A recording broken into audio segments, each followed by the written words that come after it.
warahmatullahi wabarakatuh. Alhamdulillahirabbil alamin.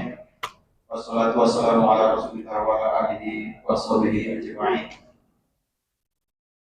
Alhamdulillah, marilah kita panjatkan puji dan syukur kita kepada Allah Subhanahu wa taala atas karunia dan rahmat-Nya sehingga kita diberikan kesehatan, diberikan kesempatan untuk hadir di majelis ilmu pada malam hari ini. Kami dari perwakilan tim penyelenggara daurah konsekuensi syahadatain bagian kedua ingin menyampaikan beberapa maklumat. Yang pertama, marilah saudara-saudaraku semuanya kita kembali meluruskan niat kita untuk mengharapkan semata-mata ridha Allah hadir di majelis ilmu ini. Semoga dengan jalan kita menuntut ilmu ini Allah mudahkan jalan kita menuju surga sesuai dengan janjinya. Yang kedua, kami menghimbau untuk menonaktifkan handphonenya dan fokus terhadap materi yang disampaikan. Semoga materi tersebut bisa kita pahami dan tentunya kita tidak lupa memohon pertolongan Allah untuk dimudahkan agar kita bisa memahami dan mengamalkannya. Yang ketiga, untuk peserta yang belum mendapatkan makalah, insya Allah makalah dalam proses fotokopi nanti setelah Isya mungkin bisa kembali menanyakan kepada panitia. Daurah ini insya Allah akan dilaksanakan 3 hari ke depan. Hari ini, hari Sabtu dan hari Ahad. Pelaksanaannya pagi dan maghrib. Oleh karena itu, kami mengimbau agar kita senantiasa meluruskan niat. Kita mohon pertolongan kepada Allah agar kita diberikan kemudahan darinya senantiasa. Demikian, barakallahu fikum. Assalamualaikum warahmatullahi wabarakatuh.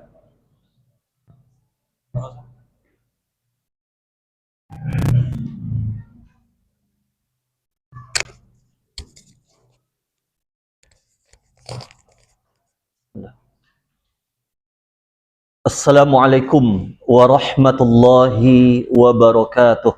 Waalaikumsalam. Innal hamdalillah nahmaduhu wa nasta'inuhu wa nastaghfiruh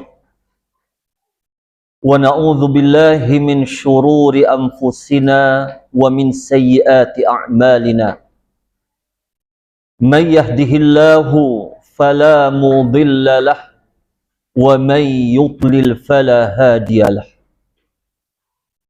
أشهد أن لا إله إلا الله وحده لا شريك له وأشهد أن محمدا عبده ورسوله يا أيها الذين آمنوا اتقوا الله حق تقاته ولا تموتن إلا وأنتم مسلمون يا أيها الناس اتقوا ربكم الذي خلقكم من نفس واحدة وخلق منها زوجها وبث منهما رجالا كثيرا ونساء واتقوا الله الذي تساءلون به والأرحام إن الله كان عليكم رقيبا يا أيها الذين آمنوا اتقوا الله وقولوا قولا سديدا يصلح لكم أعمالكم ويغفر لكم ذنوبكم ومن يطع الله ورسوله فقد فاز فوزا عظيما أما بعد فإن أصدق الحديث كتاب الله وأحسن الهدى هدى محمد صلى الله عليه وسلم وشر الأمور محدثاتها فإن كل محدثة بدعة wa kulla bid'atin dhalalah wa kulla dhalalatin finnar. Ma'asyiral muslimin, para ikhwah, Bapak Ibu yang semoga senantiasa dirahmati dan dimuliakan oleh Allah tabaraka wa ta'ala. Barakallahu fikum wa yahdikumullahu jami'an. Segala puji bagi Allah tabaraka wa ta'ala yang telah menganugerahkan untuk kita sebaik-baik kenikmatan dan seagung-agung karunia. Itulah kenikmatan Islam, kenikmatan iman, dan kenikmatan mempelajari sunnah Nabi sallallahu alaihi wasallam yang mulia, dan beramal dengan sunnah tersebut, dan berpegang dengan sunnah itu dalam kehidupan kita, dalam setiap langkah yang kita langkahkan dalam kehidupan ini. Dan insya Allah ta'ala akan tetap seperti itu adanya sampai kita meninggalkan dunia yang fana ini. Kemudian segala puji bagi Allah tabaraka wa ta'ala yang telah kembali mengizinkan kita dengan taufik dan hidayah dari sisinya, dengan kemudahan dan pertolongan darinya, untuk kembali berjumpa, yakni di masjid yang kita cintai ini, di dalam majlis ilmu yang mulia ini, dalam rangka mempelajari agama Allah tabaraka wa ta'ala, mempelajari akidah ahlus sunnati wal jamaah, dan mempelajari pondasi agama yang di atasnya lah Islam itu ditegakkan, yakni syahadatain, asyhadu an la ilaha illallah, asyhadu anna Muhammadar Rasulullah. Dan semoga Allah tabaraka wa ta'ala memberkahi pertemuan-pertemuan kita ini dan menjadikannya sebagai sebuah pahala yang akan insyaallah ta'ala kita terima di hari kiamat nanti dari sisi Allah tabaraka wa ta'ala. Kemudian salawat dan salam semoga senantiasa tercurahkan untuk Nabi kita yang mulia Muhammad sallallahu alaihi wasallam, di mana kita meyakini ini bahwa tidak ada petunjuk yang lebih baik dan yang wajib untuk kita ikuti selain dari petunjuk beliau sallallahu alaihi wasallam.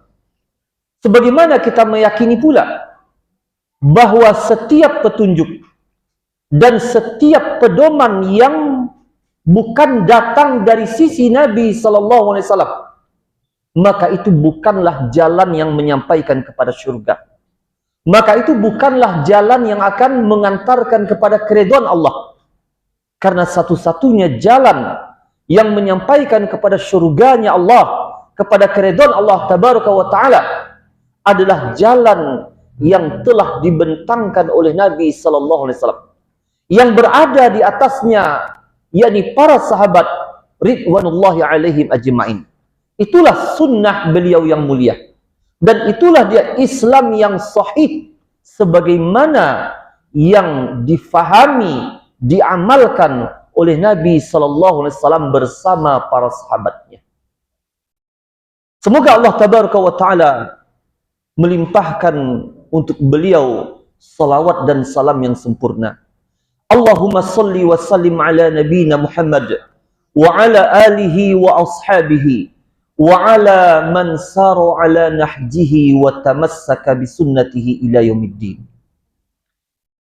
Ma'asyiral muslimin, para ikhwah yang semoga senantiasa dirahmati dan dimuliakan oleh Allah tabaraka wa ta'ala. Pada daurah yang pertama, walhamdulillah, kita telah membahas ini perkara yang terkait dengan syahadat alla ilaha illallah. Kita telah mempelajari tentang keutamaannya berdasarkan dalil-dalilnya. Dan kita juga telah mempelajari apa makna syahadat la ilaha illallah dan apa syarah dari rukunnya, sebagaimana kita juga telah mempelajari, yakni persyaratan dari la ilaha illallah sehingga dikatakan seseorang sah dan masuk Islam disebabkan dia mengucapkannya. Ini ada 7 persyaratan la ilaha illallah yang telah kita pelajari. Dan termasuk penyempurna dari pembahasan sebelumnya, yakni kita juga mesti mengetahui apa saja yang membatalkan syahadat la ilaha illallah, atau yang juga dikenal dengan nama pembatal keislaman. Dalam pertemuan sebelumnya telah kita sebutkan bahwa seorang yang cerdas di dalam beragama, maka dia memperhatikan sisi pondasi agama itu. Karena dia mengetahui bahwa tidak mungkin suatu amalan di dalam Islam tegak tanpa adanya pondasi.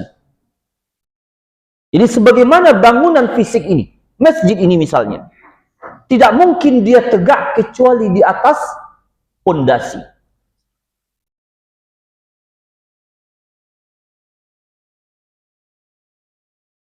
Maka butuh seorang muslim untuk senantiasa mengokohkan pondasi agamanya.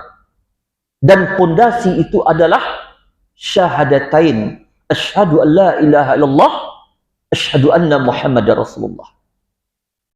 Dan setelah kita membangun pondasi ini, lalu menegakkan amalan-amalan di atasnya, maka masih ada tugas kita. Dan inilah tugas yang berat, yang senantiasa harus kita mengamalkan perkara ini. Dan harus senantiasa waspada dari segala sesuatu yang akan membuat bangunan yang telah kita bangun ini roboh. Karena menjaga pondasi, ada kalanya dia lebih sulit daripada membangun pondasi. Maka menjaga pondasi ini sangat penting. Dan seseorang yang dia bergembira setelah dia membangun rumah gedung yang tinggi, namun dia lalai dari menjaga pondasinya, maka ada kemungkinan suatu saat pondasi itu akan roboh dan dia pun tertimpa oleh bangunan tersebut. Maka dalam rangka menjaga pondasi agama ini, agar pondasi agama yang telah terbina di dalam kolbu kita, tidak pondasi itu rusak, tidak dia roboh, dan tidak tercabut akar keimanan itu dari kolbu kita, maka butuh kita kepada ilmu, mengenal apa saja yang membuat pondasi itu rusak, apa saja yang membuat akar sebuah pohon itu tumbang.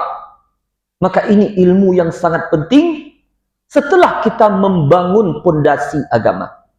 Dan itulah yang dikenal dengan nama nawaqidul iman atau nawaqidul Islam.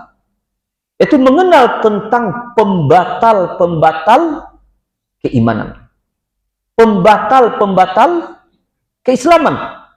Sebagaimana penting bagi kita mengenal pembatal-pembatal wudhu, maka begitu pula lebih penting mengenal pembatal-pembatal keislaman.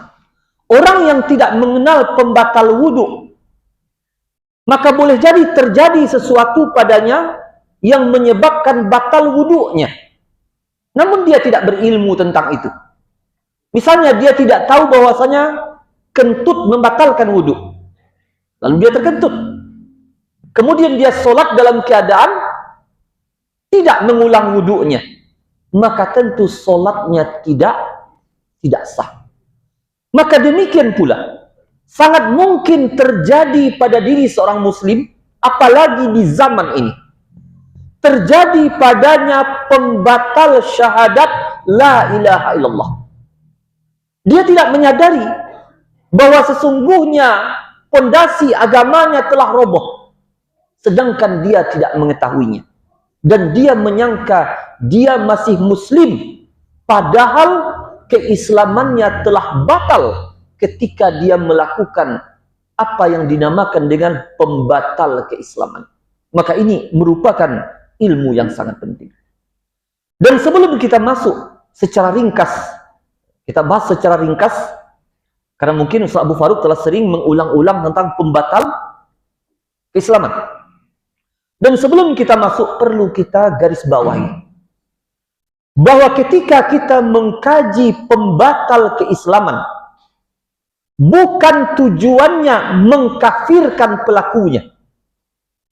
Bukan tujuannya mengkafirkan pelakunya. Akan tetapi mengkufurkan amalannya.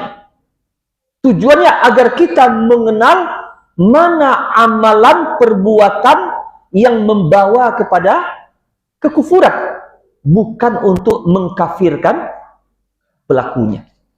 Karena perkara mengkafirkan pelaku yang terjatuh ke dalam pembatal keislaman, ini perkara yang ilmunya hanya ada di sisi para ulama. Ulama lah yang berhak untuk mengatakan si fulan A namanya, B namanya kafir. Dan itu bukan tujuan kita dalam pembahasan ini. Tapi tujuan kita adalah mengenal mana dia perbuatan yang membuat seseorang jatuh dalam kekufuran, agar muncul kewaspadaan dan tidak kita terjatuh kepada kekufuran. Karena ketika seseorang ini menganggap remeh perkara ini dan tidak dia mengenal tentang bahaya sesuatu, maka seiring dengan itu sedikit pula kewaspadaan yang ada pada dirinya. Orang yang tidak pernah mengenal apa itu buaya, tidak tahu dia apa itu buaya, dikiranya buaya itu cecak, maka dia tidak akan takut mandi di sungai yang kemungkinan ada buayanya. Dan sedikit kewaspadaannya, karena dia tidak mengenal apa yang namanya buaya dan bahayanya. Tetapi seseorang yang mengenal bahaya dari buaya, jangankan terjun ke sungai, mendekat ke tepi sungai saja dia telah takut. Karena dia tahu apa itu buaya, bukan cecak. Sehingga pengetahuan tentang bahaya sesuatu, itulah yang memunculkan kewaspadaan yang tinggi terhadap sesuatu itu. Makanya kaum muslimin meremehkan perkara pembatal keislaman. Dan dia tidak takut terjatuh ke dalam kekufuran. Makanya dia bergampang-gampangan di dalam mendekati perbuatan-perbuatan yang sebenarnya bisa membatalkan keislamannya. Di mana seandainya dia tahu tentang bahayanya, dia tahu tentang dampaknya kepada akhiratnya, niscaya dia akan berusaha untuk menjauh dari pembatal-pembatal keislaman. Sebagaimana seseorang menjauh dari buaya, dari singa, dari harimau, dan seterusnya. Karena dia mengetahui tentang bahayanya. Ma'asyiral muslimin, para ikhwah yang semoga senantiasa dirahmati dan dimuliakan oleh Allah Tabaraka wa Ta'ala. Secara umum, seseorang bisa jatuh kepada kekufuran ada kalanya dengan ucapan.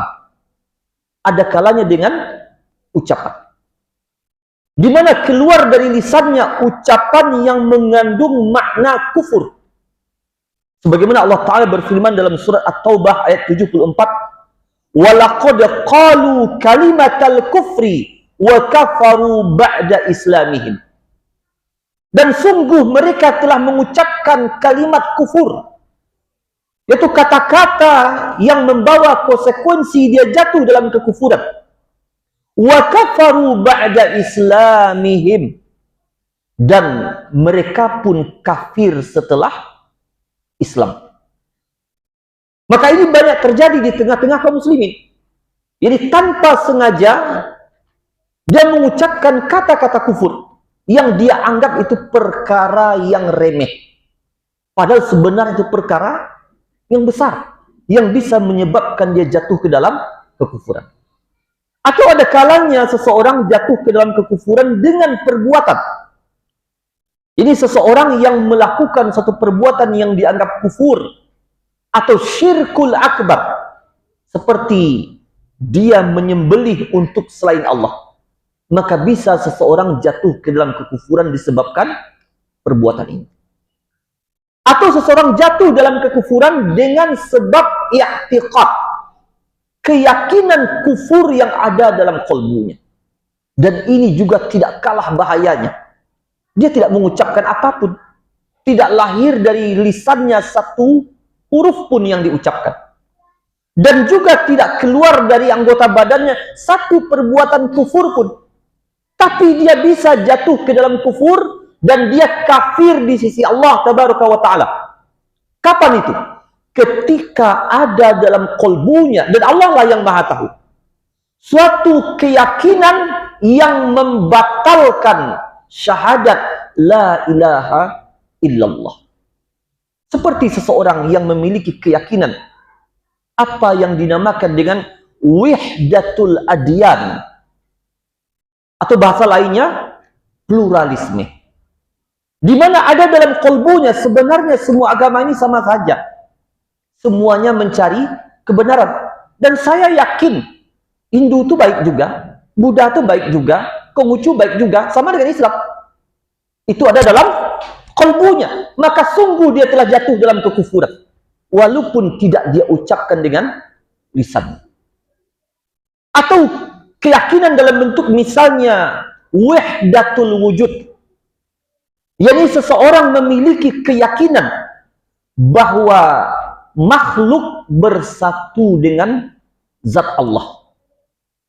Dan ini terjadi pada kelompok-kelompok thariqah sufiyah batiniyah, di mana mereka memiliki keyakinan bahwa apabila seseorang telah sampai pada tingkat makrifat tertentu menurut dia, maka dia bersatu dengan Allah. Ketika dia bersatu dengan Allah, maka jadilah katanya bahwa dirinya, kulit daging tulangnya telah bersifat dengan sifat Allah. Dan bersamaan dengan itu dia pun menggugurkan kewajiban. Karena kalau dia sholat berarti Allah menyembah Allah, karena dia juga telah menjadi Allah. Maka ini keyakinan meskipun tidak dia ucapkan, maka ini kufur akbar, mengeluarkan dari Islam. Wihdatul wujud. Maka ini dua hal yang berbahaya. Wihdatul adyan, tersebar pemahaman ini di negeri ini, dibawa oleh kelompok-kelompok yang dahulu menamakan dirinya penganut Islam liberal. Kemudian berubah nama menjadi Islam Nusantara dan seterusnya. Ini penganut paham wihdatul adyan, paham kufur. Kemudian penganut paham wihdatul wujud disebarkan oleh siapa? Penganut-penganut thariqah sufiyah batiniyah. Ini dia orang-orang yang terancam dia jatuh ke dalam kekufuran. Dan yang keempat, seseorang jatuh dalam kekufuran disebabkan syak, disebabkan oleh keraguan-raguan. Maka di sini berbahaya bahwa dalam perkara iman, dalam perkara akidah, tidak menerima apa yang namanya keraguan-raguan. Adapun dalam perkara fikih, misalnya fikih ibadah, maka keraguan-raguan tidak membatalkan ibadah. Misalnya seseorang yang sedang sholat terasa sesuatu di perutnya, apakah wudhu saya batal tidak ya? Ragu dia, wudhunya batal atau tidak. Maka hukum asalnya apa? Belum batal. Dan keraguan-raguan seperti ini tidak membatalkan ibadahnya. Adapun keraguan-raguan di dalam perkara iman, ini tidak bisa diterima. Dan ini membatalkan keimanan. Karena itulah Allah Ta'ala berfirman, innamal mu'minuna alladzina amanu billahi wa birasulihi thumma lam yartabu. Sesungguhnya orang-orang yang beriman itu hanyalah yang beriman kepada Allah, kepada Rasulnya, summa lam yartabu, kemudian mereka tidak ragu. Artinya apa? Ketika ragu dalam perkara keimanan, maka berarti mereka bukanlah orang yang beriman kepada Allah dan kepada Rasulnya. Apa contohnya? Dia ragu, betulkah Nabi SAW sebagai Nabi terakhir? Karena kelompok Ahmadiyah, Qadaniyah masih meyakini ada Nabi setelah Nabi SAW. Maka keraguan dalam perkara ini membawa konsekuensi batal keimanan. Atau dia ragu, betulkah surga dan neraka itu ada?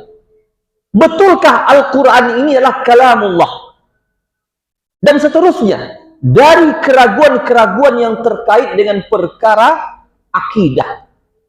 Maka keraguan dalam perkara akidah membawa konsekuensi batal keislaman seseorang. Karena itu wajib kita untuk mewaspadainya. Kembali kepada apa yang kita sebutkan tadi. Bahwa tujuan mempelajari nawaqidul Islam adalah untuk mewaspadai perkara yang membatalkan keislaman, bukan untuk mengkafirkan pelakunya. Kenapa kita katakan seperti itu? Karena kelompok-kelompok takfiri termasuk di negeri ini, mereka juga mempelajari kitab Nawaqidul Islam karya Syekh Muhammad bin Abdul Wahab. Kelompok-kelompok takfiri yang menghalalkan darah kaum muslimin, yang mengkafirkan penguasa-penguasa negeri kaum muslimin, juga mempelajari kitab Nawaqidul Islam. Makanya tidak mengherankan banyak yang menuduh Syekh Muhammad bin Abdul Wahab rahimahullah bahwa karya beliau ini, tulisan beliau ini adalah tulisan yang menjadi sebab munculnya terorisme di dunia ini. Karena adanya kelompok-kelompok teroris yang juga mempelajari kitab ini. Maka di sini perlu kita garis bawahi apa yang telah kita sebutkan tadi. Bahwa para ulama yang mengajarkan kitab Nawaqidul Islam, maka syarah mereka berbeda dengan apa yang disyarah oleh kelompok Abu Bakar Bashir misalnya. Atau kelompok bawah tanah NII misalnya. Mereka juga pakai ini. Syarahnya berbeda. Cara memahaminya berbeda.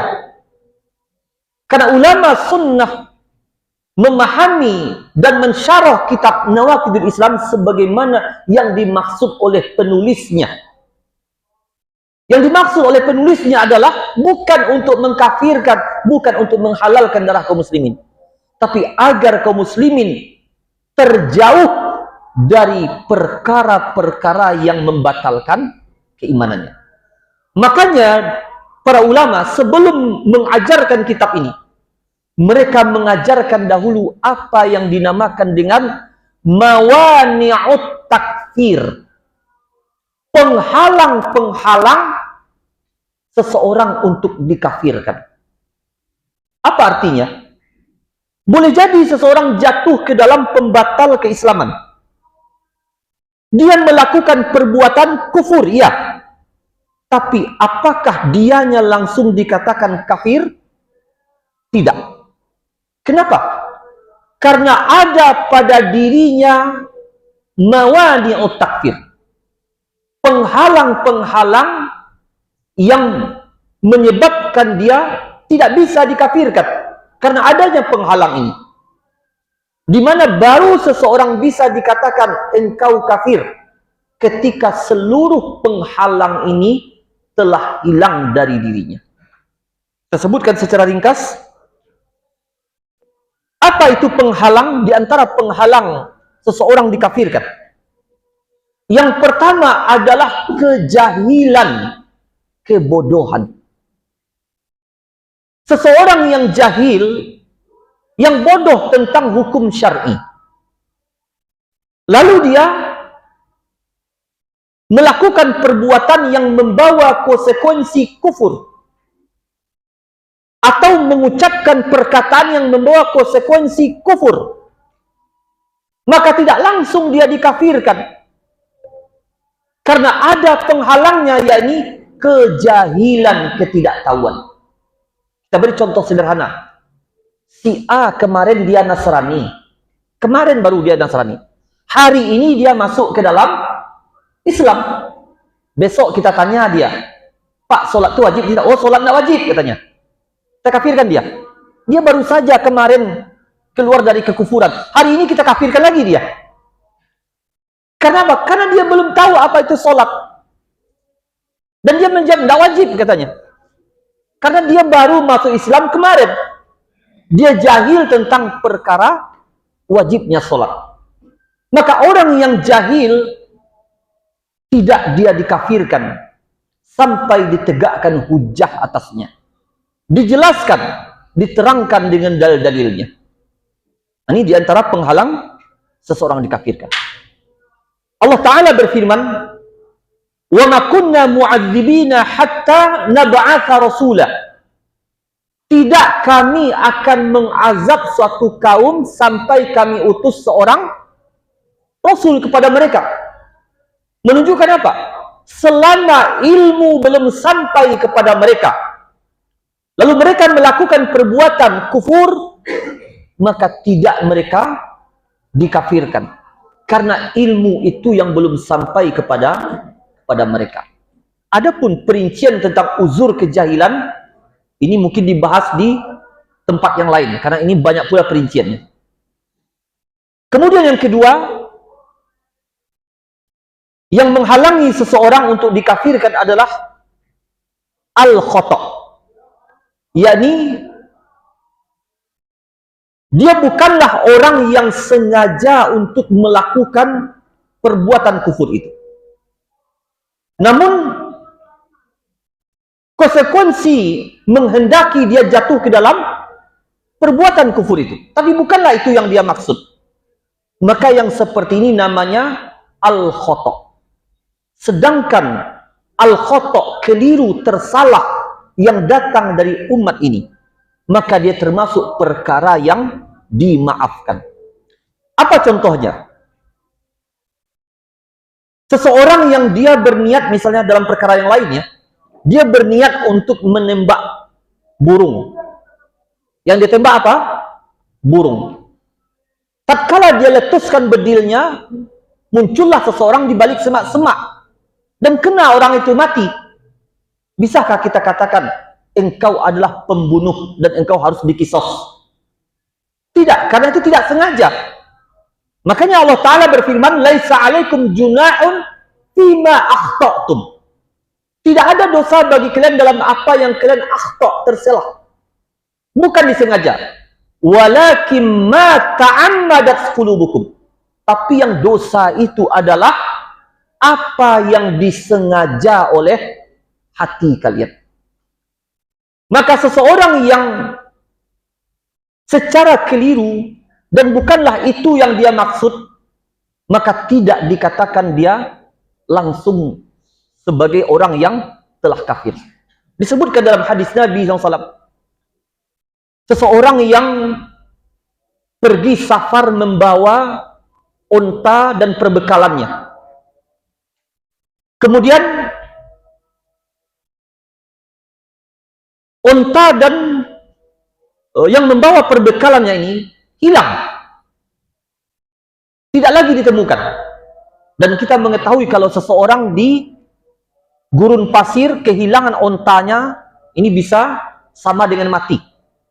Kan tidak ada lagi kendaraan, tidak ada lagi perbekalan. Dan setelah bersusah payah dia mencarinya, tidak dia temukan. Habis kekuatannya. Akhirnya dengan kelelahan dia tertidur. Tersandar. Kemudian ketika dia bangun, ternyata dia mendapati unta dan perbekalannya telah ada di depannya. Alangkah gembiranya dia. Dan karena saking gembiranya dia mengatakan, Allahumma anta abdi wa ana rabbuka. Ya Allah, engkaulah hambaku dan aku Rabbmu. Terbalik.